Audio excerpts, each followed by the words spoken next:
Coming up, a halt on new DEI policies for the University of Texas system. Details ahead. Plus, a San Benito museum preserves and promotes the Conjunto genre in the Valley. KVAQ-TV starts now.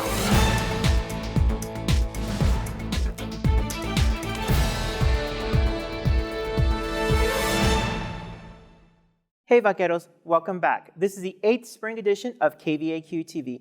I'm Xavier Aguilar. Today is Monday, March 6th, and at the top of the newscast, the University of Texas system has announced on February 22nd that it paused new diversity, equity, and inclusion policies, or DEI policies, at all UT system campuses. Here's our reporter Tristan Cortez with the story. Governor Greg Abbott issued a warning in early February to state agencies and public universities, stating that DEI policies, which are intended to promote the representation of individuals of different backgrounds, are illegal in the hiring process.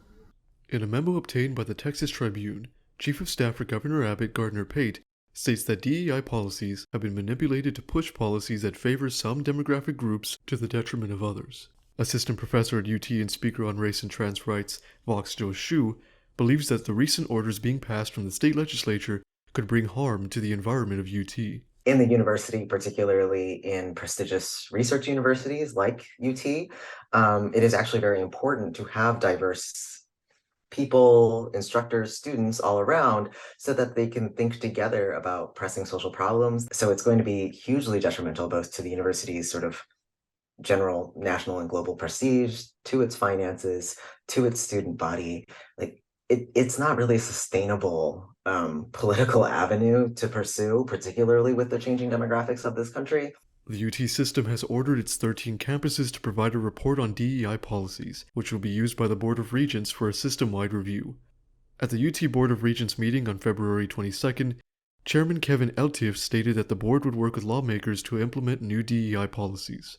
We will await any action from the legislature for implementation by the University of Texas system at the appropriate time, and if needed, the board may consider a uniform DEI policy for the entire UT system. UTRGV Vice President for Marketing and Communications, Patrick Gonzalez, says that regardless of what will come with the review of DEI policies, UTRGV will maintain its core principles and values when hiring. We will continue, to celebrate diversity, strive for diversity on our campuses, and we'll see what we have to do, and we'll see what comes out of the legislative session. We'll see what comes out of this UT system review, but for right now, we continue progressing and operating as normal, and there's really nothing that's truly impacting our campus community. As of now, there is no information about what specifically will be reviewed at UT system campuses or how the review of DEI policies will be conducted. UTRGV will wait for further order from the UT Board of Regents. For KVAQ-TV in Edinburg, Tristan Cortez. The UTRGV Department of Communications is hosting a pet food donation drive for 2 local animal shelters.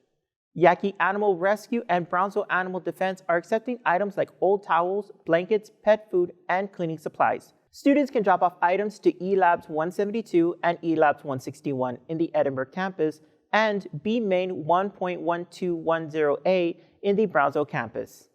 Students unable to make donations on campus can Cash App Yaqui Animal Rescue via Cash App at Yaqui Animal Rescue and Brownsville Animal Defense via Cash App at Brownsville Animal 10. Any donation is appreciated.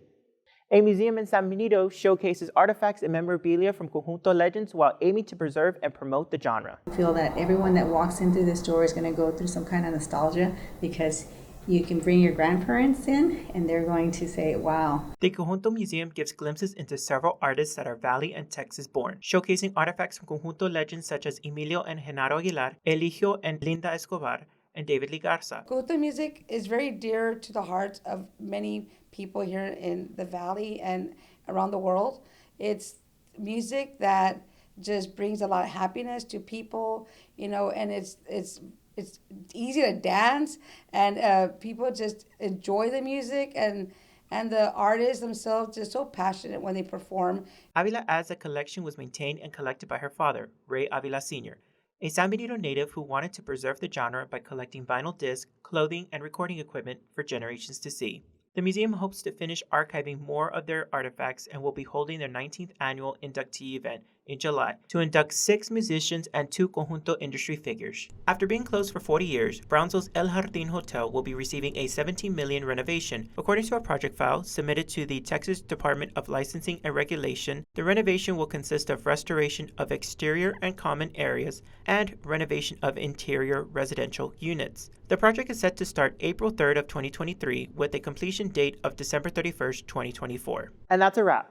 Make sure to watch us Monday through Friday on VCast monitors and social media. For KVAQ-TV, I'm Xavier Aguilar. See you next week.